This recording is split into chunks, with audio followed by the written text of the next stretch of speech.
تکلیف کے مارے ایزل کی آنکھوں میں آنسو آ گئے تھے۔ اس کے لیے سانس لینا دشوار ہو گیا تھا۔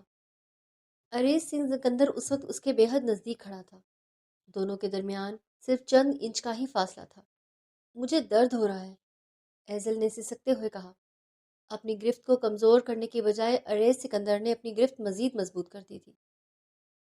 اب تو ایزل کے لیے سانس لینا بھی دشوار ہو گیا تھا۔ ایک تو وہ جلاد کی چنگل میں تھی اور دوسرا حویلی میں بھی کوئی نہیں تھا۔ وہ کسی کو مدد کے لیے پکارتی۔ مجھے سمجھ نہیں آ رہی کہ میں تمہیں کیا کہہ کر مخاطب کروں۔ تم تو عورت کہلانے کے بھی لائق نہیں ہو۔ وہ ہلکا سا اس کے چہرے پر جھکا، پھر سے زہر اگلنے لگا تھا۔ آپ کو کوئی حق نہیں بنتا کہ میرے کردار پر فضول بات کریں۔ اپنی زبان سنبھالو لڑکی، مت بھولو کہ تم ہمارے رحم و کرم پر ہو۔ اگر آج میں تمہیں دھکے دے کر اس حویلی سے باہر نکالوں تو تمہیں کوئی بھی قبول کرنے کے لیے تیار نہیں ہوگا۔ ایزل نے اپنے لب مضبوطی سے بھینچ لیے تھے۔ اس شخص سے بحث کا کوئی فائدہ نہیں تھا۔ اس کی بہتری اسی میں تھی کہ وہ خاموش رہتی۔ میں تمہیں آخری وارننگ دے رہا ہوں، اگر دوبارہ تم مجھے اس انسان کے ساتھ نظر آئی تو میں تمہاری ٹانگیں توڑ کر تمہیں گھر پر بٹھا دوں گا۔ وکیل بننے کا خواب بھول جانا۔ یہ کہہ کر اس نے بے دردی سے ایزل کو پیچھے کی طرف دھکا دے دیا تھا۔ وہ زمین پر گرتے گرتے بچی تھی، جبکہ وہ دشمن جان تیز قدم اٹھاتا ہوا کمرے سے باہر نکل گیا تھا۔ ایزل نے اپنا چہرہ دونوں ہاتھوں میں چھپا لیا اور پھوٹ پھوٹ کر رونے لگی۔ حویلی کے سب لوگوں سے اریز سکندر بہت ہی فرینڈلی اور پیار سے بات کرتا تھا، لیکن ایزل سے بات کرتے وقت اس کے ماتھے پر بل پڑ جاتے تھے اور اس کا لہجہ بھی غصیلا ہو جاتا تھا۔ یہ بات ایزل نے شدت سے نوٹ کی تھی اور وہ آج تک اس کی وجہ سمجھ نہیں پائی تھی۔ میری زندگی ہے، میری مرضی ہے، میں جیسے چاہے اپنی لائف جیوں۔ اگر میں آپ کی زندگی میں مداخلت نہیں کرتی تو آپ کو بھی کوئی حق نہیں ہے کہ آپ میری زندگی میں مداخلت کریں۔ وہ حلق کے بل چیخی تھی، لیکن اب اس کی آواز سننے کے لیے وہاں پر کوئی بھی موجود نہیں تھا۔ وہ تو کب کا گھر سے جا چکا تھا۔ اب ایزل صاحبہ حویلی میں بالکل اکیلی تھی۔ باقی سب لوگ اس کی کزن کی برتھ ڈے پارٹی پر گئے ہوئے تھے۔ دادی جان نے ایزل کو اپنے ساتھ چلنے کے لیے کہا تھا، مگر وہ اریز سکندر کی وجہ سے رک گئی تھی۔ اسے لگ رہا تھا کہ اریز سکندر بھی ساتھ جائے گا۔ جیسے ہی اس نے کچن میں اپنے لیے میکرونیز بنا کر پلٹ کر دیکھا تو وہ کچن کے دروازے میں ہی کھڑا تھا۔ اسے اپنے کمرے میں آنے کا حکم دے کر وہ وہاں سے چلا گیا۔ ایزل کو اندازہ تھا کہ وہ فرحاد کی وجہ سے اسے ذلیل کرے گا، لیکن وہ اس کے کردار کی دھجیاں اڑائے گا۔ اس بارے میں ایزل نے کبھی اپنے وہم و گمان میں بھی نہیں سوچا تھا۔ فرحاد ایزل کا کلاس فیلو ہونے کے ساتھ ساتھ بہت اچھا دوست بھی تھا۔ آج وہ اسی کے ساتھ KFC میں بیٹھی اپنی زندگی کے مسائل کے بارے میں بات کر رہی تھی، کیونکہ فرحاد اسے ہمیشہ اچھا مشورہ دیتا تھا کہ اس جلاد نے اسے دیکھ لیا۔ رات کے وقت ایزل نے کھانا بھی نہیں کھایا تھا اور نہ ہی حویلی میں کسی کو فکر تھی۔ تائی جان تو ایزل سے حد سے زیادہ نفرت کرتی تھی۔ وہ تو اسے جان کا وبال کہتی تھی اور اپنے بیٹے اریز سکندر کو بھی بھڑکاتی تھی۔ ایزل کوشش کرتی تھی کہ اس کا ان دونوں سے کم ہی سامنا ہو، کیونکہ جب بھی تائی جان اسے کچھ کہتی ایزل کا موڈ بری طرح خراب ہو جاتا تھا۔ اگلی صبح وہ سو کر اٹھی تو وہ ڈائننگ ٹیبل پر موجود ناشتہ کر رہا تھا۔ اسے دیکھ کر ایزل کا حلق تک خشک ہو گیا۔ لگتا ہے کہ تم تہذیب بھول چکی ہو اور مینرز بھی۔ وہ سلام کیے بغیر ہی ناشتے کے ٹیبل پر بیٹھ گئی تھی اور مینرز بھی تائی جان نے بھی گفتگو میں اپنا حصہ ڈالا۔ ایزل پہلے تو سمجھ نہیں پائی کہ وہ ماں بیٹا کس بارے میں بات کر رہے ہیں، پھر اسے یاد آیا کہ اس نے وہاں بیٹھی ہوئی عظیم شخصیات کو سلام نہیں کیا تھا اور اسی وجہ سے ہی وہ لوگ اسے باتیں سنا رہے تھے۔ آئی ایم سوری، اس نے ایک نظر دادی پر ڈالتے ہوئے کہا۔ تمہارے رزلٹ کا کیا بنا؟ تایا جان نے ماحول کو خوشگوار بنانے کے لیے دوستانہ انداز میں ایزل سے سوال کیا۔ وہ کچھ کہتی کہ اریز سکندر پھر سے اس کی بات کاٹ کر بول پڑا، کیا بننا تھا؟ ہمیشہ کی طرح اس بار بھی اس نے ہماری ناک کاٹ دی ہے۔ ہر سبجیکٹ میں B اور C گریڈ لائے ہیں۔ اس نے پاس تو ہو گئی ہے نا بیٹا؟ تایا کو صرف ایک ہی چیز اس سے کنسرن تھی۔ جی تایا جان، ایزل نے ہکلاتے ہوئے جواب دیا۔ بس پھر کیا، پھر تو کوئی مسئلہ ہی نہیں۔ وہ ریلیکس ہو گئے تھے۔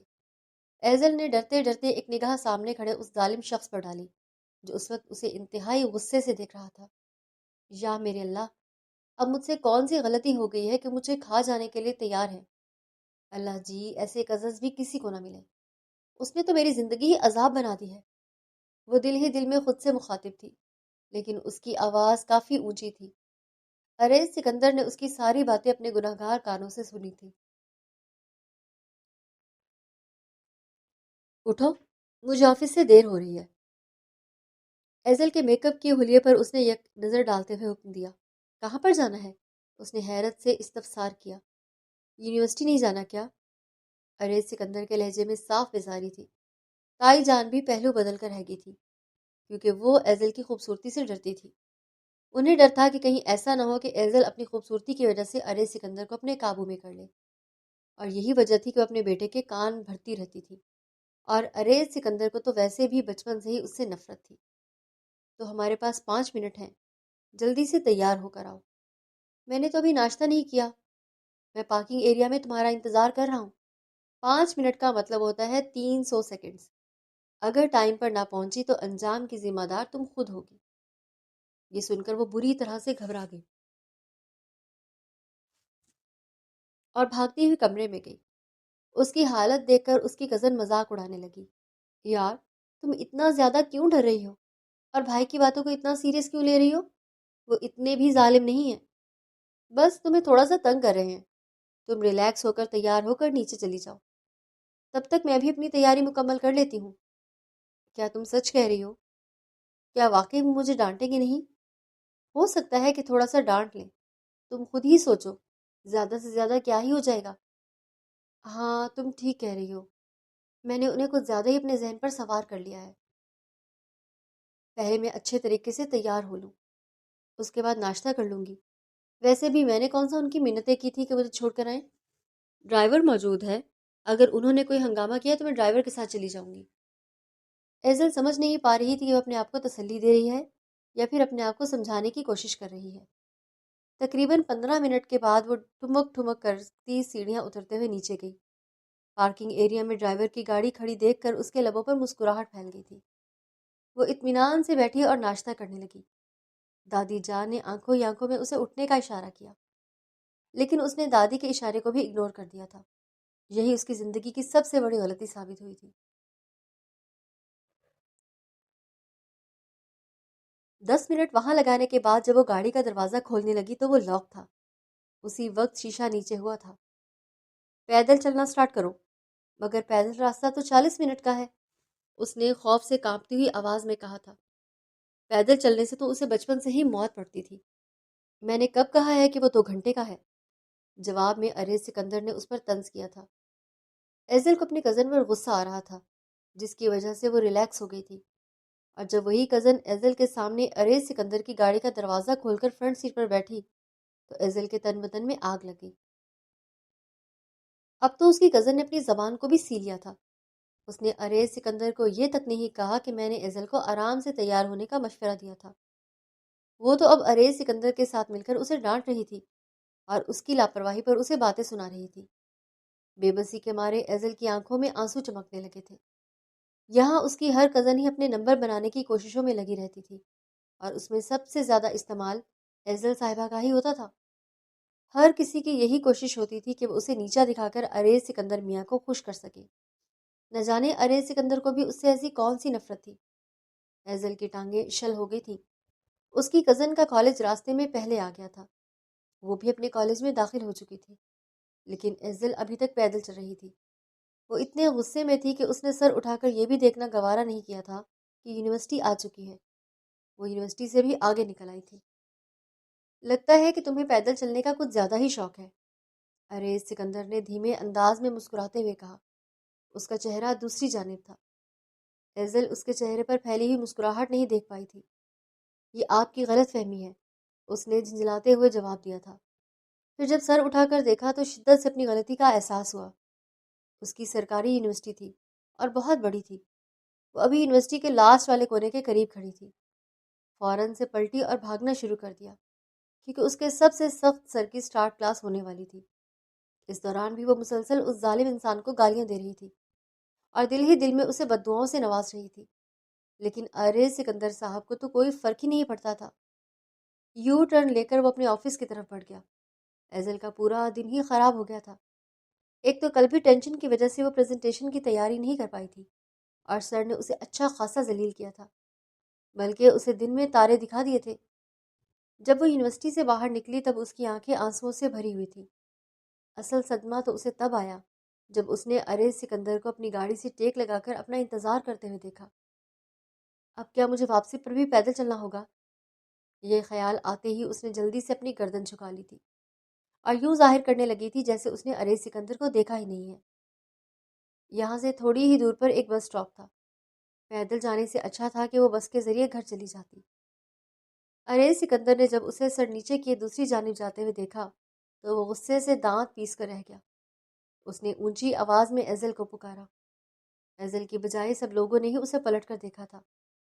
ایزل نے اس کی آواز بھی سنی تھی مگر وہ انجان بن گئی تھی، یوں ظاہر کرنے لگی تھی جیسے اس کا اس انسان کے ساتھ کوئی تعلق ہی نہ ہو۔ آج سے پہلے ارے سکندر نے کبھی بھی کسی کا پیچھا نہیں کیا تھا اور اب وہ اس ناپسندیدہ عورت کا پیچھا کر رہا تھا۔ تھوڑا سا آگے جا کر اس نے ایزل کے بازو زور سے پکڑی اور اسے ایک جھٹکے سے پیچھے کی طرف موڑا۔ میں تمہیں کب سے پاگلوں کی طرح آوازیں دے رہا ہوں، آپ آپ یہاں پر؟ اس نے معصومیت کے سارے ریکارڈ توڑ دیے تھے۔ واہ، کیا کہنے ہیں تمہارے! کیا کبھی کان صاف نہیں کیے ہیں جو تمہیں میری آزار آوازیں سنائی نہیں دی؟ مجھے سچ میں پتہ ہی نہیں چلا کہ آپ یہاں پر ہیں۔ اس نے پھر سے معصومیت سے انجان بنتے ہوئے جواب دیا تھا۔ جلدی سے چلو، گھر واپس جانا ہے۔ مگر مجھے آپ کے ساتھ نہیں جانا۔ اس کی زبان پھسل گئی تھی۔ جس انداز میں ارے سکندر نے اسے گھورا تھا وہ سر جھکا کر اس کے ساتھ ساتھ ہی چلنے لگی تھی۔ اپنے آپ کو کسی غلط فہمی میں گرفتار کرنے کی ضرورت نہیں ہے۔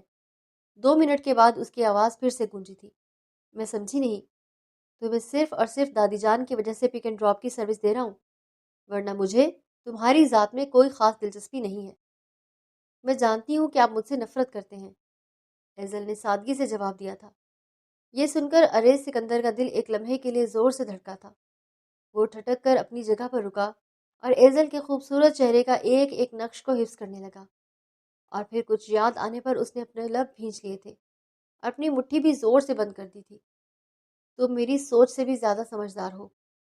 خیر، یہی بہتر ہے کہ تمہیں حقیقت کا علم ہے، بعد میں تمہارے لیے مشکلات پیدا نہیں ہوں گی۔ میں سمجھی نہیں۔ تمہیں سمجھنے کی ضرورت بھی نہیں ہے۔ چلو جلدی سے گاڑی میں بیٹھو، میرے پاس زیادہ وقت نہیں ہے۔ جب ایزل نے سنا کہ محترم نے اسے گاڑی میں بیٹھنے کی اجازت دی ہے تو جلدی سے فرنٹ سیٹ کا دروازہ کھول کر بیٹھ گئی۔ لڑکیوں کی خوبصورت پرفیوم نے اس کا استقبال کیا تھا۔ اس کا منہ حیرت سے کھلا کا کھلا رہ گیا تھا۔ کیا مجھ سے پہلے یہاں پر کوئی لڑکی بیٹھی تھی؟ ہاں۔ وہ کون تھی؟ کیا وہ آپ کی گرل فرینڈ ہے؟ زیادہ فری ہونے کی ضرورت نہیں ہے، اپنے کام سے کام رکھو، سمجھی نا؟ انگلی اٹھا کر اسے دھمکی دیتے ہوئے بولا تو وہ دوسری طرف رخ پھیر کر بیٹھ گئی تھی۔ اگر آپ کسی کو پسند کرتے ہیں تو اس میں کوئی برائی تو نہیں ہے۔ میں تمہیں آخری وارننگ دے رہا ہوں، اب اگر تمہاری زبان کنٹرول نہ ہوئی تو میں پھر سے تمہیں گاڑی سے نکال دوں گا۔ ایزل نے اب کی بار اپنے لبوں پر انگلی رکھ دی تھی۔ ارے سکندر نے اس پر ایک نظر ڈالی اور پھر اپنا سر نفی میں جھٹک دیا۔ لبوں پر انگلی رکھے معصوم بچوں کی طرح وہ خود کو خاموش کروانے کی کوشش میں ہلکان ہو رہی تھی۔ ہاں، میری ایک گرل فرینڈ ہے اور میں اس سے بہت محبت کرتا ہوں۔ بالآخر ارے سکندر نے اس بات کا اعتراف کر لیا تھا۔ نہ جانے کیوں ایزل کے دل کی دھڑکن رک گئی تھی اور اسے تھوڑا سا برا بھی لگا تھا۔ کیا وہ بہت پیاری ہے؟ ایزل کو اپنی آواز کسی گہری کھائی سے آتی ہوئی معلوم ہوئی۔ یہ میں نہیں جانتا، مجھے بس وہ پیاری لگتی ہے، مجھے میرے دل کے بے حد نزدیک معلوم ہوتی ہے۔ وہ میرے لیے خاص ہے اور میرے لیے اتنا ہی کافی ہے۔ آنسوؤں کا ایک گولا ایزل کے حلق میں اٹک گیا تھا۔ اسے رونا کیوں آ رہا تھا وہ سمجھ نہیں پا رہی تھی۔ وہ تو شروع سے ہی یہ بات جانتی تھی کہ ارے سکندر اس سے نفرت کرتا ہے۔ اب اگر وہ کسی اور سے محبت کرتا تھا یا کسی اور کی ذات میں دلچسپی لے رہا تھا تو ایزل کے دل کو تکلیف کیوں ہو رہی تھی؟ کیا وہ مجھ سے زیادہ پیاری ہے؟ اس کے لب آہستہ سے پھر بھر آئے تھے۔ کیا کہا تم نے؟ میں نے سنا نہیں، ارے سکندر نے ہلکے سے اس کی طرف جھکتے ہوئے پوچھا تو وہ تیزی سے پیچھے کی طرف ہٹی۔ وہ اچھا خاصا اوور ریئیکٹ کر گئی تھی۔ ارے سکندر کے ماتھے پر بل پڑے تھے۔ اس نے کچھ بولنے کے لیے اپنے لب کھولے ہی تھے مگر پھر خاموش ہو گیا۔ باقی کا راستہ خاموشی میں ہی کٹ گیا۔ جیسے گاڑی حویلی کے پورچ میں آ کر رکی، وہ بھاگتی ہوئی حویلی کے اندر چلی گئی۔ اس نے گاڑی کا دروازہ بھی کھلا چھوڑ دیا تھا۔ اس لڑکی میں تو واقعی مینرز نہیں ہے، ارے سکندر نے دل ہی دل میں اپنے آپ سے مخاطب ہوتے ہوئے کہا۔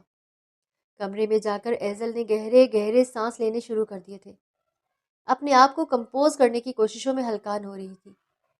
شاید میرے جیسے لوگوں کے ساتھ ایسا ہی ہوتا ہے، مجھ جیسی لڑکیاں محبت کے قابل ہی نہیں ہیں۔ یہ کہہ کر اس نے اپنا چہرہ دونوں ہاتھوں میں چھپا لیا اور پھوٹ پھوٹ کر رونے لگی۔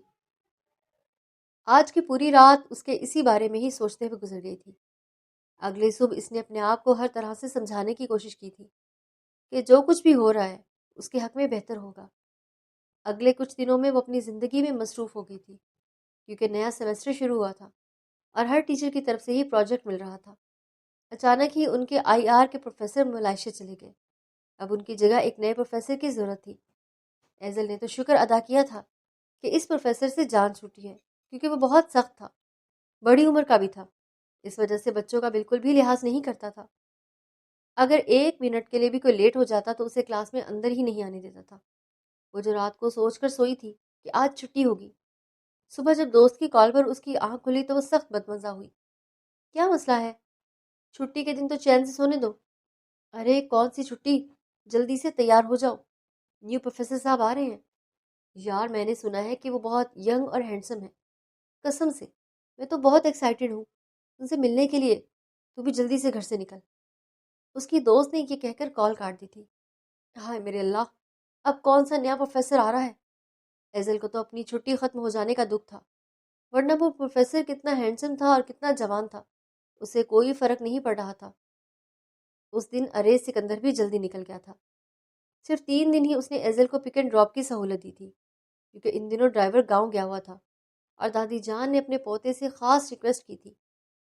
3 دنوں کے بعد وہ اسے واپس اس کے اوقات میں لے آیا تھا۔ پلیز مجھے چھوڑ دو، میں پہلے ہی بہت لیٹ ہو گئی ہوں۔ ایزل اپنے کزن وجدان کے سامنے کھڑی اس کی منتیں کر رہی تھی۔ نہ، مجھے معاف کرو، مجھے ایک امپورٹنٹ کام کے سلسلے میں جانا ہے۔ میں جانتی ہوں تمہارا کون سا کام ہے، ضرور تمہیں شہناز کے ساتھ ڈیٹ پر جانا ہوگا۔ چپ کر جاؤ، کیوں مجھے مار ڈالنے کا ارادہ ہے؟ اگر تم مجھے چھوڑنے کے لیے نہیں گئے تو میں چیخ چیخ کر سب کو تمہاری حقیقت کے بارے میں بتا دوں گی، میں تمہارا گلا دبا دوں گا۔ مجھے فرق نہیں پڑتا، اگر سچائی کا بول بالا کرنے کے لیے مجھے موت کو بھی گلے لگانا پڑا تو مجھے کوئی غم نہیں ہے۔ اس نے اپنے سینے پر زور سے ہاتھ مارتے ہوئے جذبات سے بھرے لہجے میں کہا تھا۔ اگر تم مرد ہوتے تو تم جیسا تمہارا جذبہ تھا، قسم سے آرمی والوں کو پتہ چلتا تو وہ تمہیں بارڈر پر بھیج دیتے، اس کے بعد ہمارا فائدہ ہو جاتا۔ وہ دانت پیستے ہوئے بولا۔ جلدی سے چلو، مجھے دیر ہو رہی ہے۔ یہ سن کر وہ کھل کر مسکرائی تھی۔ وہ کلاس میں داخل ہوئی تو سامنے کھڑی شخصیت کو دیکھ کر اسے زمین اپنے قدموں کے نیچے سے نکلتی ہوئی محسوس ہوئی۔ کلاس میں بہت سے اسٹوڈنٹس ایسے تھے جو کہ پروفیسر کے ساتھ ہی اسٹیج پر کھڑے تھے۔ لڑکیاں خاموشی سے سر جھکائے کھڑی تھیں، جبکہ لڑکوں نے اپنے ہاتھ اوپر کیے ہوئے تھے۔ وہ جا کر اپنی سیٹ پر بیٹھنے ہی لگی تھی۔ فرحاد نے اسے آنکھوں ہی آنکھوں میں چپکے سے اپنی سیٹ کی طرف آنے کا اشارہ کیا تھا۔ یہ سب کچھ ارے سکندر نے اپنی آنکھوں سے دیکھا تھا۔ مس، کیا آپ ان سب سے الگ ہیں؟ ایزل نے اگنور کیا۔ مس ایزل صاحبہ، میں آپ سے بات کر رہا ہوں۔ بچوں نے حیرت سے اپنے نئے پروفیسر کو دیکھا، جسے ان کی کلاس کی سب سے شرارتی لڑکی کا نام پتہ تھا۔ کہیں یہ پروفیسر اس کا بوائے فرینڈ تو نہیں؟ کلاس میں ایک لڑکی کی آواز کافی اونچی ہو گئی تھی۔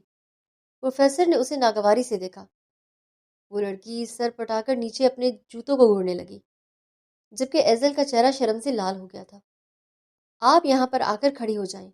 پروفیسر نے اسے باقی بچوں کے ساتھ کھڑا ہونے کا اشارہ کیا۔ سر، اصل میں ان کی گاڑی راستے میں خراب ہو گئی تھی۔ جہاں تک مجھے لگتا ہے مسٹر فرحاد، مس ایزل کے پاس بھی ایک زبان موجود ہے اور وہ اپنی ایکسپلینیشن خود دے سکتی ہیں۔ آپ کو ان کے وکیل بننے کی ضرورت نہیں ہے۔ آپ جس کام کے لیے یونیورسٹی آتے ہیں، مہربانی کر کے اسی کام کی طرف توجہ دیں، اور جہاں تک بات کرنے کا سوال ہے تو آپ کو بھی بولنے کا موقع ملے گا۔ اپنے ان الفاظ کو سنبھال کر رکھیے، ہم آپ کو مایوس نہیں کریں گے۔ کلاس میں دبی دبی ہنسی کی آواز گونجنے لگی۔ فرحاد کا چہرہ شدید غم کی وجہ سے لال ہو گیا تھا۔ ایزل صاحبہ اسٹیج پر جا کر ان بچوں کے ساتھ ہی کھڑی ہو گئی تھی۔ باقی سب کو بیٹھنے کی اجازت مل گئی تھی کیونکہ ان کا ٹائم پورا ہو چکا تھا۔ اب ایزل اکیلی وہاں پر کھڑی تھی اور ارے سکندر صاحب باقی سب کو لیکچر ڈیلیور کر رہے تھے۔ ایزل میں تو اتنی ہمت نہیں تھی کہ وہ سر اٹھا کر کسی ایک کو نظر بھی دیکھ سکتی۔ اگر کوئی اور پروفیسر ہوتا تو اس سے معافی بھی مانگ لیتی، لیکن یہاں پر تو اس کا سب سے بڑا دشمن موجود تھا جسے وہ منہ بھی نہیں لگانا چاہتی تھی۔ معافی مانگنا تو بہت ہی دور کی بات تھی۔ لیکچر ڈیلیور کرنے کے بعد وہ لمبے لمبے قدم بڑھاتا ہوا کلاس روم سے باہر نکل گیا تھا۔ اس کے جاتے ہی فرحاد ایزل کے قریب آ کر کھڑا ہو گیا۔ تم ٹھیک تو ہو؟ اسے دیکھ کر ایزل نے پھوٹ پھوٹ کر رونا شروع کر دیا تھا۔ ارے کیوں رو رہی ہو؟ اس نے مجھے ذلیل کیا ہے، ساری کلاس کے سامنے میرا مذاق بنا کر رکھ دیا ہے۔ باقی سب کو اس نے بیٹھنے کی اجازت دے دی تھی، لیکن مجھے… یار تم کیوں اس پاگل اور سائیکو انسان کی باتوں کو اپنے سر پر سوار کر رہی ہو؟ بس دفع کرو۔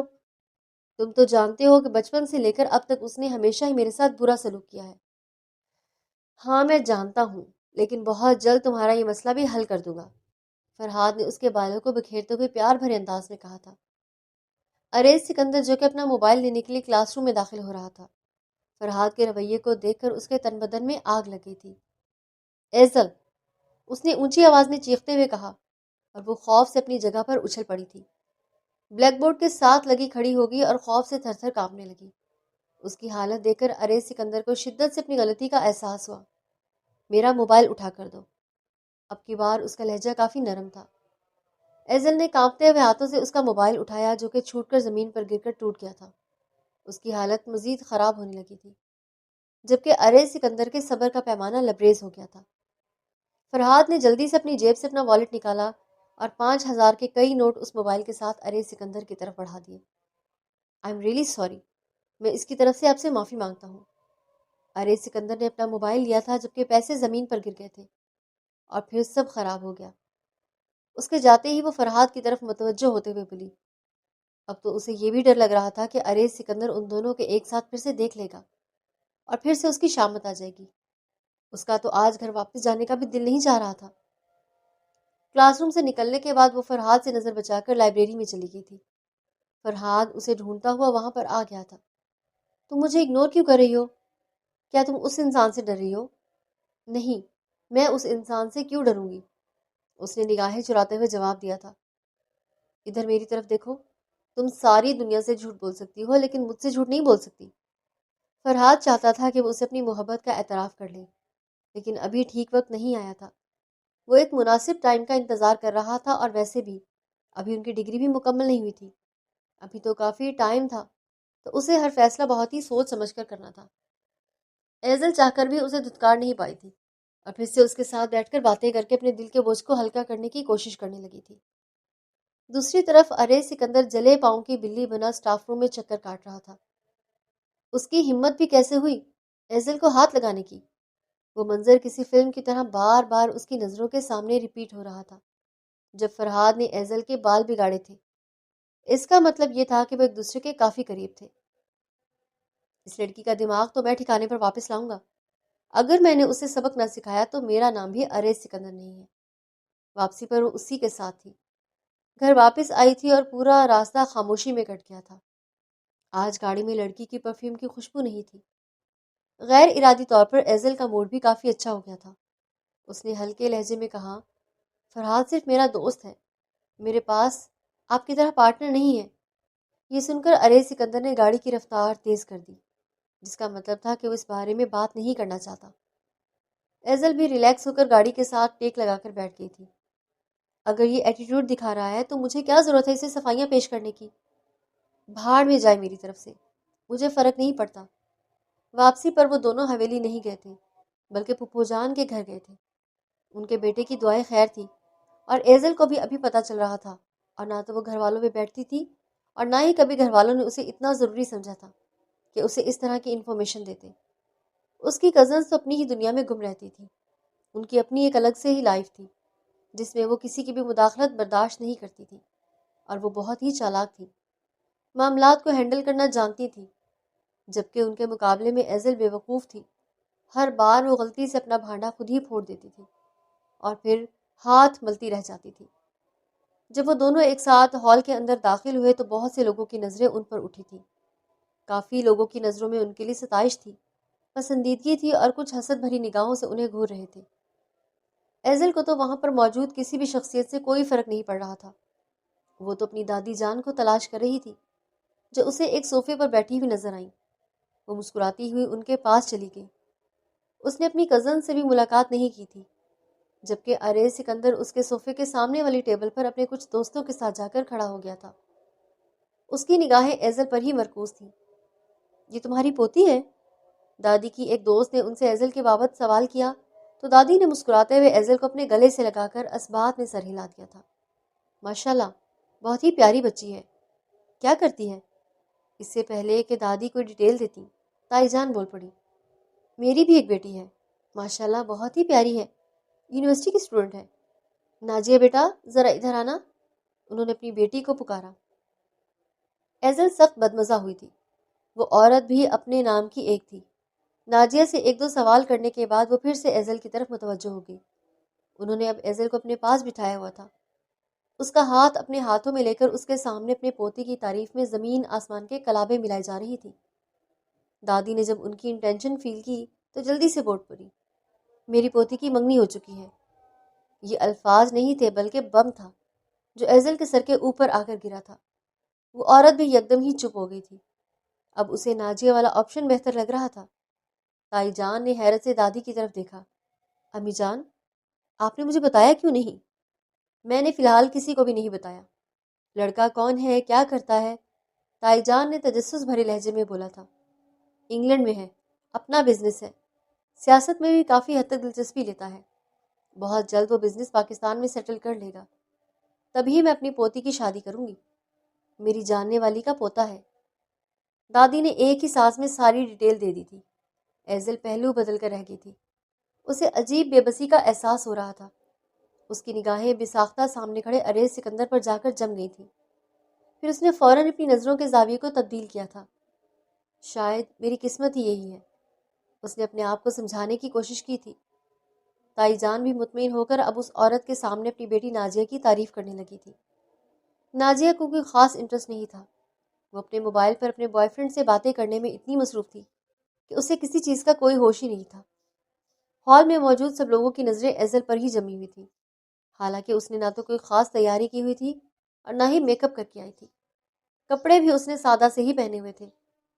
ارے سکندر نے جب اس پر ایک لڑکے کی نظروں کی تپش محسوس کی تو ایزل کے قریب جا کر کھڑا ہو گیا۔ اس کے سامنے سیسا پلائی دیوار بن کر کھڑا ہو گیا تھا۔ جس انداز میں اس نے لڑکے کو گھورا تھا وہ لڑکا سٹپٹا کر سائڈ پر ہو گیا تھا۔ تمہیں کچھ زیادہ ہی مردوں کو اپنی طرف متوجہ کرنے کا شوق ہے، اس کے کانوں میں جھکتا ہوا زخم بھرے لہجے میں بولا تھا۔ ایزل کے وجود میں خوف کی ایک لہر دوڑ گئی تھی۔ اس نے بے ساختہ خوف سے تھوک نکلا اور سوالیہ انداز میں ارے سکندر کی طرف دیکھا۔ کیا میں جھوٹ بول رہا ہوں؟ اس نے طنزیہ انداز میں سوال کیا تو ایزل نے ہاں میں سر ہلا دیا۔ معاملات تو کچھ اور ہی بتا رہے ہیں۔ میں ان معاملات کو نہیں جانتی اور نہ ہی مجھے ان معاملات کو جاننے میں کوئی خاص دلچسپی ہے۔ آپ میرے بارے میں کیا سوچتے ہیں یہ صرف آپ کی سوچ ہے۔ یہ میرا کریکٹر سرٹیفکیٹ نہیں ہے۔ نہ جانے اس میں اتنی ہمت کہاں سے آ گئی تھی۔ ارے سکندر نے وہاں پر موجود کسی کا بھی لحاظ نہیں کیا تھا اور اس کی بازو پکڑ کر اسے گھسیٹتا ہوا سائڈ پر لے کر چلا گیا۔ اگر تم اپنی ان حرکتوں سے باز نہ آئیں تو میں بہت جلد پوری دنیا کے سامنے تمہیں تمہارا کریکٹر سرٹیفکیٹ پیش کروں گا، اور وہ بھی بہت ہی خوبصورت انداز میں۔ دانت پیستے ہوئے وہ پھر سے اس کے بازو کو مضبوطی سے دبوچے کھڑا تھا۔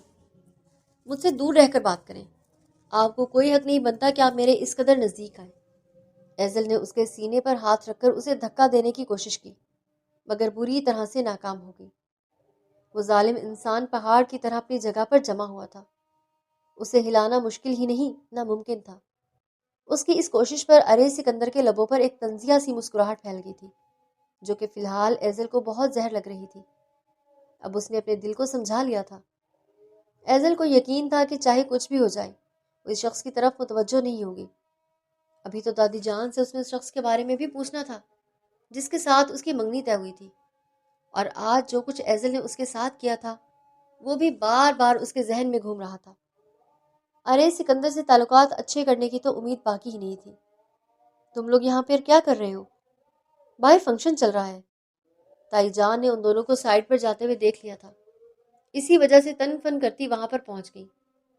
ارے سکندر ماں پر ایک نظر ڈالتے ہوئے وہاں سے رفو چکر ہو گیا تھا۔ تم جتنی بھی کوششیں کر لو میرے بیٹے کو اپنے قابو میں نہیں کر سکتی ہو، تائی نے اسے نفرت سے گھورتے ہوئے کہا تھا۔ مجھے اسے اپنے قابو میں کرنے کا کوئی شوق بھی نہیں ہے، میری قسمت بہت اچھی ہوگی۔ یہ کہہ کر ایزل ان کے کندھے سے کندھا ملاتی وہاں سے نکل گئی تھی۔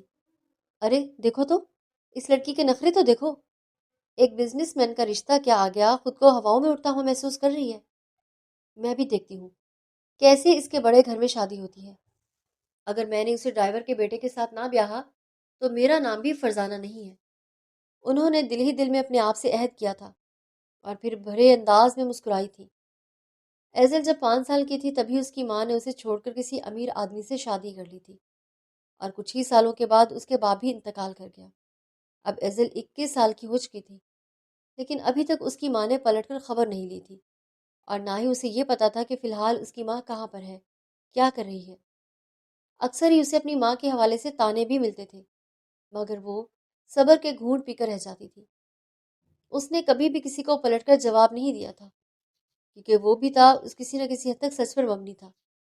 اسی وجہ سے خاندان کے بہت سے لوگ اس سے نفرت کا اظہار بھی کرتے تھے، مگر ایزل ان کو کوئی اہمیت ہی نہیں دیتی تھی۔ ارے سکندر کی نفرت کے پیچھے بھی یہی وجہ تھی کہ وہ کسی ایسی عورت کی بیٹی کو اپنانے کے لیے تیار نہیں تھا جس نے اس کے خاندان کی عزت کے ساتھ کھیلا تھا۔ اسے وہ وقت اچھے طریقے سے یاد تھا جب آنٹی شمائلہ نے اس کے چچا جان کو دھوکہ دیا تھا اور ان کی ساری جائیداد بھی اپنے نام کروا کر اپنے عاشق کے ساتھ چلی گئی تھی۔ اس کے چچا بری طرح ٹوٹ گئے تھے، یہاں تک کہ وہ اپنی سگی بیٹی سے بھی دور ہو گئے تھے، اپنی سگی بیٹی کو بھی دھتکارنے لگے تھے۔ اور تب ارے سکندر کو اپنے پیارے چاچا کے برے حال کی وجہ سے اپنی چاچی اور ان کی بیٹی سے شدید نفرت ہو گئی تھی۔ اسے لگتا تھا کہ ان کی بیٹی بھی جوانی میں وہی کرے گی جو کہ اس کی ماں کاٹ چکی ہے، لیکن دادی جان نے اس دوران اپنی پوتی کا بہت ساتھ دیا تھا۔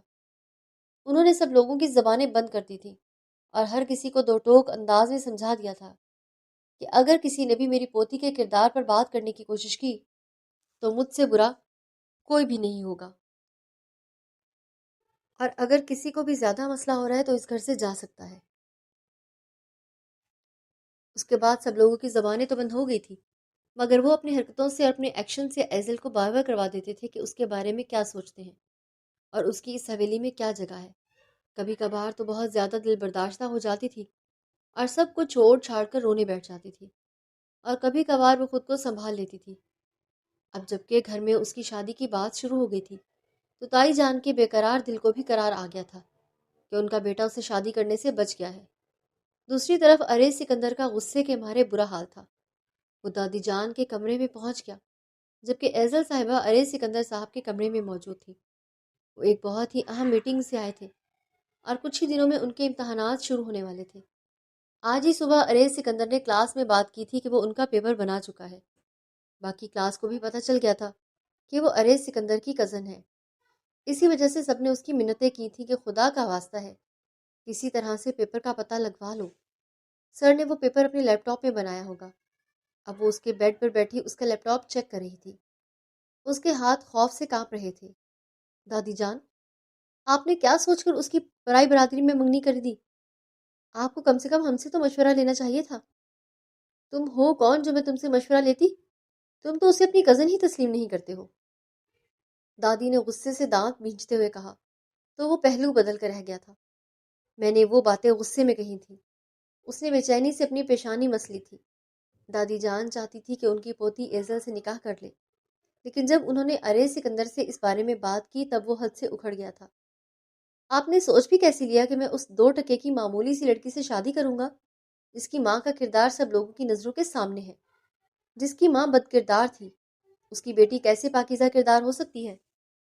اس وقت اس نے بولنے سے پہلے ایک لمحے کے لیے بھی نہیں سوچا تھا کہ وہ کس قدر سخت الفاظ کا استعمال کر رہا ہے۔ دادی جان تو اپنے پوتے کے منہ سے یہ الفاظ سن کر دنگ رہ گئی تھی۔ ان کے وہم و گمان میں بھی نہیں تھا کہ اپنے اندر اس قدر نفرت لیے بیٹھا ہوا ہے۔ اس دن دادی جان بالکل خاموش ہو گئی تھی۔ دوبارہ انہوں نے یہ قصہ نہیں چھیڑا۔ نہ تو وہ چھوٹی سی لڑکی کو اپنانے کے لیے تیار تھا اور نہ ہی اس کا نکاح کسی اور سے کروانے کی اجازت دے رہا تھا۔ دادی نے اسے ٹال کر کمرے سے بھیج دیا۔ جب وہ اپنے کمرے میں داخل ہوا تو وہاں پر محترمہ پہلے سے ہی موجود تھی۔ وہ اپنے ہاتھ باندھ کر اس کو کارروائی کرتے ہوئے دیکھ رہا تھا۔ مل گیا پیپر؟ وہ جانتا تھا کہ محترمہ یہاں پر کس مقصد کے تحت آئی ہیں۔ نہیں یار، ابھی کہاں، اس نے جھنجھلاتے ہوئے جواب دیا، اور پھر کچھ یاد آنے پر بے بسی سے زبان اپنے دانتوں میں دبا لی۔ خوف سے پلٹ کر دیکھا تو سامنے ہی کھڑا اسے کھا جانے والی نظروں سے دیکھ رہا تھا۔ اس کے عین سامنے جا کر کھڑا ہو گیا۔ وہ میں آپ کے لیے چائے لائی تھی۔ مجھے پتا ہے کہ کام کر کے آپ بہت زیادہ تھک جاتے ہیں، آپ کے سر میں درد ہونے لگتا ہے۔ ایزل نے خوف سے تھوک نگلتے ہوئے صفائی پیش کرنے کی کوشش کی تھی۔ کہاں پر رہ گئی؟ مجھے تو نظر نہیں آ رہی، اس نے خونخوار نظروں سے گھورتے ہوئے بولا تھا۔ وہ مجھے لگتا ہے میں کچن میں ہی بھول کر آ گئی ہوں، میں ابھی آپ کے لیے بنا کر لاتی ہوں۔ یہ کہہ کر وہ اس کے پہلو سے ہو کر نکلنے لگی تھی۔ وہ پھر سے اس کے سامنے جا کر کھڑا ہو گیا۔ اب کی بار محترمہ کو یقین ہو گیا تھا کہ اس کا آخری وقت آ گیا ہے۔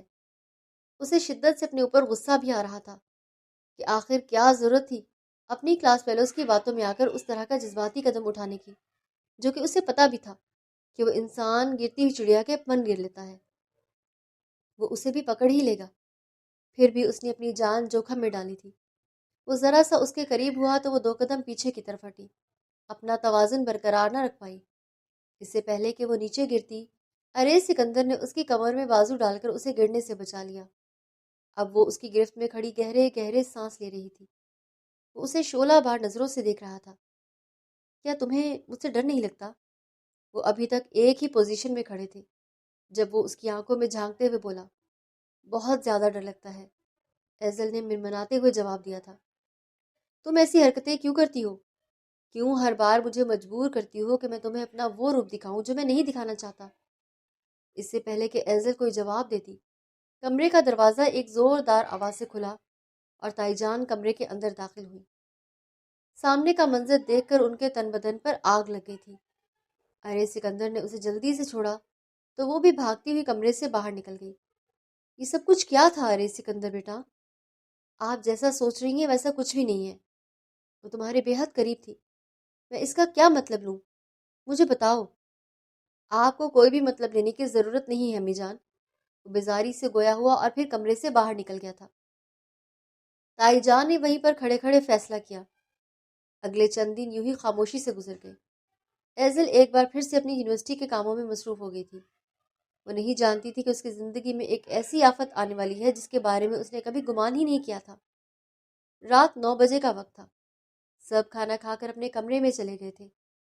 ایزل بھی اپنے کمرے میں بیٹھی کالج کا کام کر رہی تھی، جبکہ اس کی باقی کزنز فیملی ایونٹ پر گئے تھے۔ ایزل کے کمرے کے دروازے پر دستک ہوئی۔ جیسے ہی اس نے دروازہ کھولا تو چوکیدار کا بیٹا اس کے کمرے میں داخل ہو گیا اور اسے خباثت بھری نظروں سے دیکھنے لگا۔ یہ کیا بدتمیزی ہے؟ تم یہاں پر کیا کر رہے ہو؟ ابھی اور اسی وقت یہاں سے نکلو ورنہ میں چیخ چیخ کر سب کو اکٹھا کر لوں گی۔ چیخو، میں بھی تو یہی چاہتا ہوں، اور مجھے اسی چیز کے ہی تو پیسے ملے ہیں۔ جیسے ایزل نے چیخیں ماری کمرے کا دروازہ کھلا اور تائی جان کمرے میں داخل ہو گئی۔ آتے ہی انہوں نے ایزل کو زور سے تھپڑ مارا اور پھر اسے بالوں سے پکڑ کر گھسیٹتی ہوئی باہر لے کر چلی گئی۔ جب ارے سکندر کو اس بارے میں پتہ چلا تو وہ قابو سے بھی باہر ہو گیا تھا۔ دادی جان نے اپنی پوتی کو بچانے کی کوشش کی، مگر تائی جان نے انہیں بھی آنکھیں دکھا کر پیچھے کی طرف دھکا دیا۔ میں نے سب کچھ اپنی آنکھوں سے دیکھا ہے، یہ دونوں ایک ہی کمرے میں موجود تھے، اور آپ اچھی طرح جانتے ہیں کہ آدھی رات کے وقت لڑکا لڑکی کا ایک کمرے میں ہونے کا کیا مطلب ہو سکتا ہے۔ انہوں نے بے دردی سے اس کے کردار کی دھجیاں اڑاتے ہوئے کہا۔ ایزل دادی جان کے سامنے ہاتھ جوڑ کر کھڑی ہو گئی۔ میں سچ کہہ رہی ہوں، میں نے اسے اپنے کمرے میں نہیں بلایا تھا، یہ زبردستی آ گیا تھا۔ ارے سکندر نے بے یقینی سے ایزل کو دیکھا۔ وہ تیزی سے آگے بڑھا اور ایزل کو لگ رہا تھا کہ اس کا ساتھ دے گا، لیکن جب اس نے ارے سکندر کے منہ سے اپنے لیے بدکردار عورت کا لفظ سنا تو وہ بالکل ٹوٹ کر بکھر گئی تھی۔ تائی جان اسے دھکے مار کر گھر سے باہر نکال رہی تھی۔ دادی جان نے انہیں روکنے کی کوشش کی، مگر اس بار تائی جان نے دادی جان کو بھی چپ کروا دیا تھا۔ خون نے آخر اپنا اثر دکھا ہی دیا۔ تائی جان کے لہجے میں بھی حقارت تھی۔ ڈرائیور کے بیٹے کو تائی نے پچھلے دروازے سے باہر نکال دیا تھا۔ اب ارے سکندر نے اپنے آدمیوں کو اسے ڈھونڈنے کے لیے بھیج دیا تھا تاکہ اسے لائیں۔ تائی جان نے وہیں پر کھڑے کھڑے ایزل اور اس لڑکے کے نکاح کا بھی اعلان کر دیا تھا۔ یہ سن کر ارے سکندر کے دل کو دھڑکا لگا تھا۔ وہ تو پہلے ہی اپنی ماں کی وجہ سے اس سے بہت بدگمان تھا، لیکن اب وہ بری طرح سے ڈسٹرب ہو گیا تھا۔ سمجھ نہیں پا رہا تھا کہ کیا چل رہا ہے، جب اچانک ہی انہیں ایک جانی پہچانی نسوانی آواز سنائی دی۔ سب لوگوں نے پلٹ کر دیکھا تو دنگ رہ گئے۔ وہاں پر کوئی اور نہیں بلکہ ایزل کی ماں شمائلہ کھڑی تھی۔ ایزل پہلے تو انہیں پہچان ہی نہیں سکی تھی۔ اپنی بیٹی کی حالت دیکھ کر ان کا دل خون کے آنسو رونے لگا۔ وہ کافی عرصے سے اس سے ملنا چاہتی تھی، لیکن دادی ہر بار ہی انہیں روک لیتی تھی۔ اس بار وہ زبردستی چلی آئی تھی۔ ایزل بھاگتی ہوئی اپنی ماں کے پاس گئی، ان کے گلے لگ کر پھوٹ پھوٹ کر رونے لگی۔ آپ کی ہمت بھی کیسے ہوئی اس حویلی میں قدم رکھنے کی؟ ارے سکندر نے غصے کے گھونٹ پیتے ہوئے کہا۔ اپنی آواز نیچے رکھو، میں اپنی بیٹی کو لینے کے لیے آئی ہوں۔ یہ کہہ کر وہ دادی جان کی طرف متوجہ ہو گئی۔ آپ تو کہہ رہی تھی کہ یہاں پر میری بیٹی کا بہت خیال رکھا جا رہا ہے۔ اگر تمہاری بیٹی تمہاری طرح بد کردار نہ ہوتی تو ہم اسے ہمیشہ اپنے سینے سے لگا کر رکھتے۔ تائی نے نفرت کا اظہار کرتے ہوئے کہا۔ تم ابھی بھی ویسی کی ویسی ہی ہو، شمائلہ بیگم نے درد بھرے لہجے میں کہا تھا۔ مجھے لگا تھا کہ تمہیں تمہارے عمل کی سزا مل چکی ہوگی، لیکن لگتا ہے کہ اللہ تعالیٰ نے ابھی تک تمہاری رسی ڈھیلی چھوڑی ہوئی ہے۔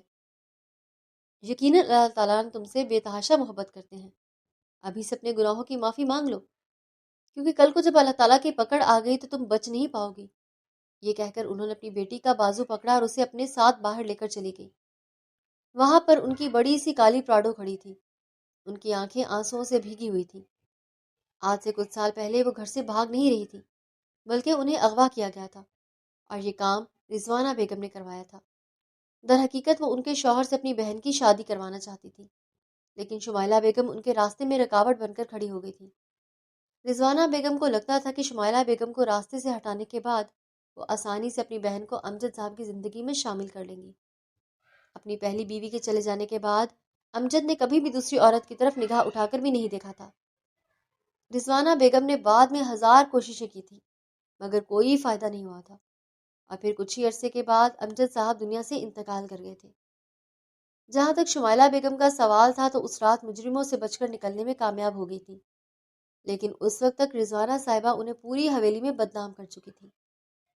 بعد میں شمائلہ بیگم نے دادی جان سے رابطہ کرنے کی کوشش کی، مگر دادی جان نے بھی انہیں حویلی میں آنے سے منع کر دیا تھا، اور امجد صاحب بھی ان سے بدگمان ہو گئے تھے۔ جب انہوں نے اپنے پسندیدہ شوہر کے منہ سے اپنے لیے غلط الفاظ سنے تو وہ دل برداشتہ ہو گئی، اور پھر مجبور ہو کر انہوں نے اپنے شوہر سے خلا لے لی تھی۔ ان کا ایک کلاس فیلو تھا جو کہ یونیورسٹی کے زمانے سے ہی ان کو پسند کرتا تھا۔ جب اسے یہ سب پتہ چلا کہ وہ پھر سے اکیلی رہ گئی ہیں تو اس نے شمائلہ بیگم کو نکاح کا پیغام بھجوایا تھا۔ شمائلہ بیگم نے ان سے شادی کر لی، اور بعد میں ایک بزنس میٹنگ پر ان کی امجد صاحب سے ملاقات ہوئی تھی، اور امجد صاحب نے فرض کر لیا تھا کہ وہ اپنے پرانے عاشق کے ساتھ بھاگ گئی تھی۔ شمائلہ بیگم نے بعد میں اپنی بیٹی کو بھی حاصل کرنے کی کوشش کی، مگر اس میں بھی ناکام ہو گئی، اور بالآخر ان کی بیٹی ان کے ساتھ تھی، ان کے سینے سے لگی پھوٹ پھوٹ کر رو رہی تھی۔ امی، میں بدکردار نہیں ہوں، ایزل نے درد سے چور لہجے میں کہا۔ میری جان، میں جانتی ہوں، تو مجھے صفائی پیش کرنے کی ضرورت نہیں ہے۔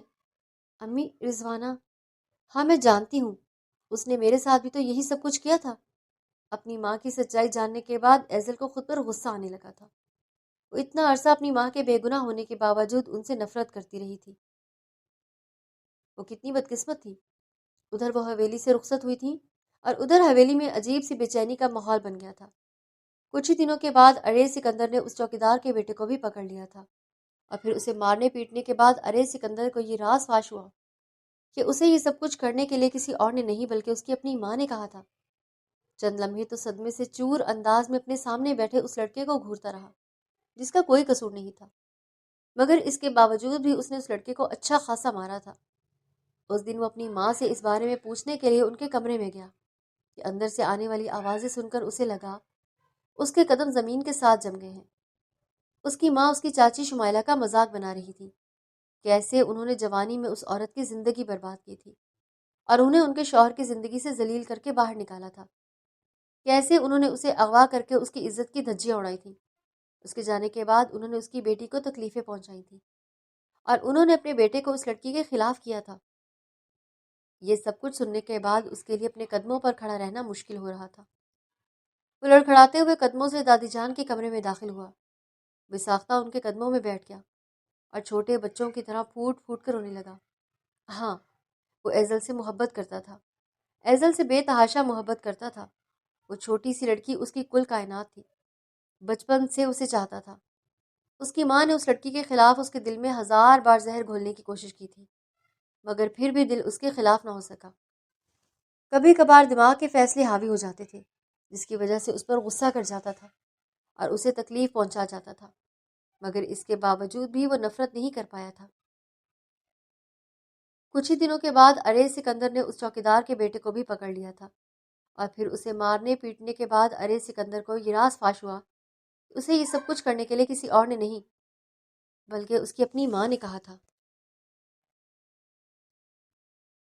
دادی جان نے حیرت سے اپنے پوتے کو دیکھا، جو اتنا مضبوط اور سخت مزاج تھا، آج بالکل ٹوٹ چکا تھا۔ بیٹا، کیا ہوا؟ دادی جان نے فکر مندی سے پوچھا۔ ارے سکندر نے رکتے ہوئے ہچکیاں لیتے ہوئے سب کچھ بتا دیا۔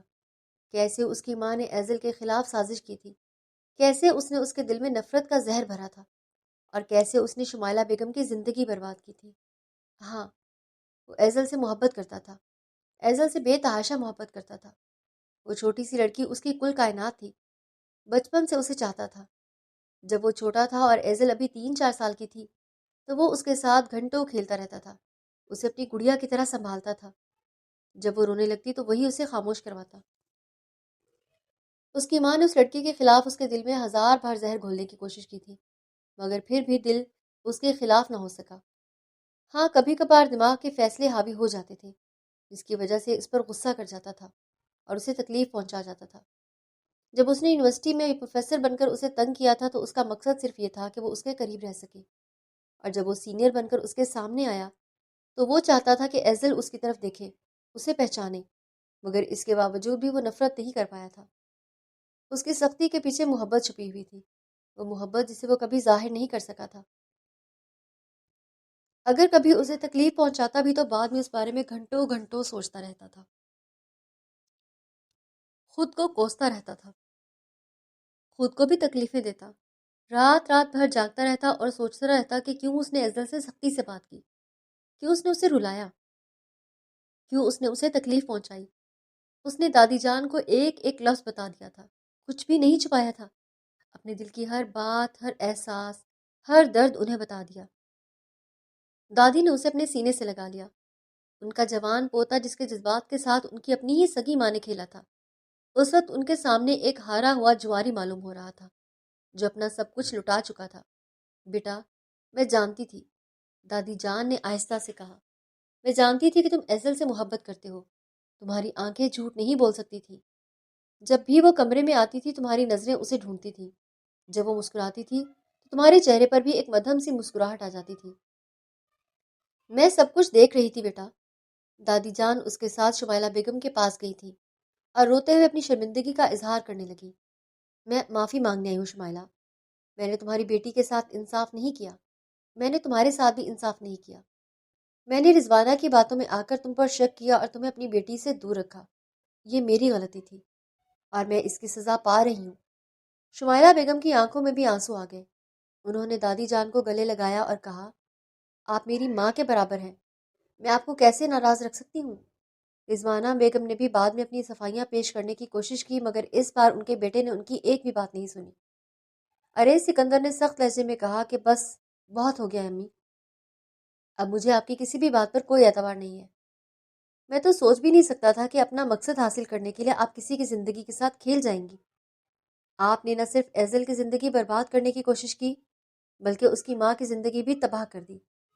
آپ نے میرے چاچا کی زندگی بھی برباد کر دی، جو آج تک اس صدمے سے نہیں اٹھے کہ آپ کو اپنے کیے پر شرم نہیں آتی۔ بیٹا، وہ لڑکی واقعی میں بد کردار ہے۔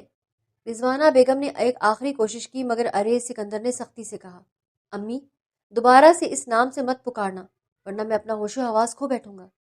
وہ لڑکی جیسی بھی ہے مجھے پسند ہے، میں اس سے محبت کرتا ہوں اور بہت جلد میں اس سے نکاح کروں گا، اور یہ میرا آخری فیصلہ ہے۔ آپ چاہیں تو قبول کریں ورنہ میں اس گھر سے چلا جاؤں گا۔ یہ باتیں رضوانہ بیگم کے دل پر تیر کی طرح لگ رہی تھیں، کیونکہ ابھی تک وہ اپنی غلطی تسلیم نہیں کر رہی تھی۔ شمائلہ بیگم کے سامنے گھٹنے نہیں ٹیکنا چاہتی تھی، مگر پھر بھی بعد میں ان کے بیٹے نے واقعی گھر چھوڑ دیا اور ہوٹل میں رہنے لگا۔ جب ان کے شوہر بھی ان سے سخت ناراض ہو گئے اور انہیں علیحدہ کمرے میں منتقل ہونے کو کہا، اور جب خاندان کے تمام لوگوں نے ان سے بات کرنا چھوڑ دیا، تو انہیں شدت سے اپنی غلطی کا احساس ہوا۔ وہ رات رات بھر روتی رہتی، اپنی غلطیوں کے بارے میں سوچتی رہتی۔ آخر کار ایک دن انہوں نے ہمت کی اور شمائلہ بیگم کے گھر جانے کا فیصلہ کیا۔ انہوں نے شمائلہ بیگم کے گھر جا کر ان سے ان کی بیٹی سے معافی مانگی تھی۔ دروازے پر کھڑی رو رہی تھی اور بار بار کہہ رہی تھی کہ مجھے معاف کر دو شمائلہ، میں نے بہت بڑی غلطی کی ہے۔ میں اپنے بیٹے سے محبت میں اندھی ہو گئی تھی۔ میں نے تمہاری زندگی برباد کر دی۔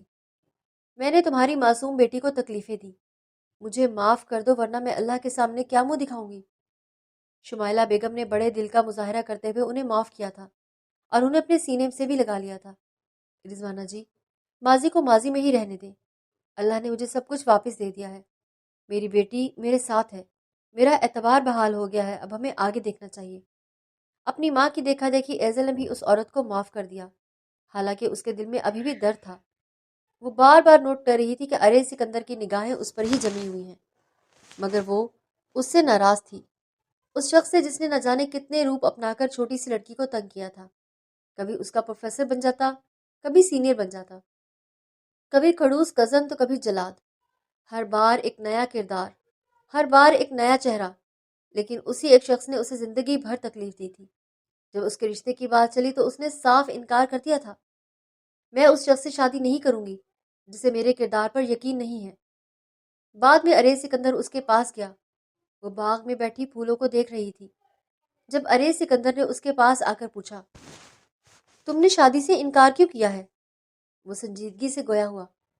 ایزل نے اس کی طرف دیکھے بغیر کہا، آپ کو میرے کردار پر یقین نہیں ہے اور میں ایسے مرد سے شادی کر کے پوری زندگی کے لیے اپنے کردار مشکوک نہیں بنا سکتی۔ میں ایسی زندگی نہیں جینا چاہتی جہاں ہر وقت مجھے اپنے آپ کو ثابت کرنا پڑے۔ ایزل نے ٹوٹے ہوئے لہجے میں جواب دیا تھا۔ ارے سکندر کے دل پر زور سے گھونسا لگا تھا۔ اس کے سامنے گھٹنوں کے بل بیٹھ گیا اور اس کے ہاتھ پکڑ لیے۔ مجھے معاف کر دو ایزل، مجھ سے بہت بڑی غلطی ہو گئی ہے۔ میں غلط فہمی کا شکار ہو گیا تھا۔ میں اپنی ماں کی باتوں میں آ گیا تھا، لیکن میں نے کبھی تم سے نفرت نہیں کی۔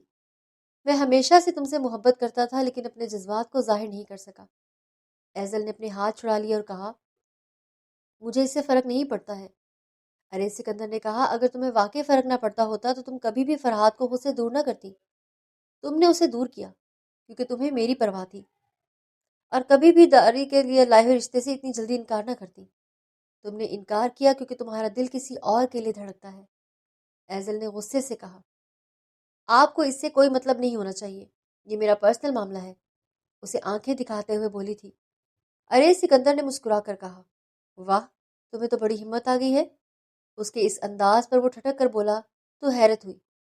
ارے سکندر نے سنجیدہ ہو کر کہا، میں اس وقت تک تمہارے گھر کے چکر لگاتا رہوں گا اور اس وقت تک تم سے پوچھتا رہوں گا جب تک تم راضی نہیں ہو جاتی۔ میں ہار نہیں ماننے والا ایزل، تم میری زندگی ہو اور میں تمہارے بغیر نہیں رہ سکتا۔ ایزل نے طنز سے کہا، اور ساری زندگی ہی لگے رہنا؟ میں اس دوران شادی بھی کر لوں گی۔ ایزل نے ہاتھ ہلاتے ہوئے کہا، مگر وہ زیادہ عرصے تک اس کے سامنے ڈٹ کر کھڑی نہیں ہو سکی تھی۔ آخر کار 3 مہینے کے مسلسل کوششوں کے بعد ایزل نے بھی گھٹنے ٹیک دیے تھے، کیونکہ ارے سکندر واقعی میں شرمندہ تھا۔ اس نے اپنی محبت کو ثابت کر دیا تھا۔ وہ روزانہ اس کے گھر آتا، اس سے معافی مانگتا، اسے پھول لاتا، اس کے پسند کی چیزیں لاتا۔ اس نے اپنی زندگی میں ایزل کو سب سے اوپر رکھا اور سب کو ثابت کر دیا۔ شمائلہ بیگم نے بھی اسے سمجھایا تھا کہ بیٹی، وہ شخص واقعی تم سے بہت محبت کرتا ہے۔ اس نے اپنی ماں کو بھی تمہارے لیے چھوڑ دیا، اپنا گھر چھوڑ دیا، ساری زندگی تمہاری عزت کرے گا، ساری زندگی تمہیں اپنی ملکہ بنا کر رکھے گا۔ اور ایسا ہی ہوا۔ دونوں کی شادی بہت ہی دھوم دھام سے ہوئی تھی۔ پورے شہر میں اس شادی کی بات ہوئی۔ ارے سکندر واقعی بہت زیادہ بدل گیا تھا۔ ماضی کی ساری تلخیوں کو اس نے محبت کے پانی سے دھو دیا تھا، اور اب ان کی زندگی میں صرف اور صرف سکون تھا۔ وہ ایزل کو اپنی آنکھوں کا تارا سمجھتا تھا اور ہر وقت اس کی خوشی کا خیال رکھتا تھا۔ شادی کے بعد انہوں نے ایک نئے گھر میں رہنا شروع کیا جہاں صرف محبت اور احترام تھا۔ ارے سکندر اپنی بیوی کے ہر خواہش کا خیال رکھتا اور ایزل بھی اس کی اچھی شریک حیات ثابت ہوئی تھی۔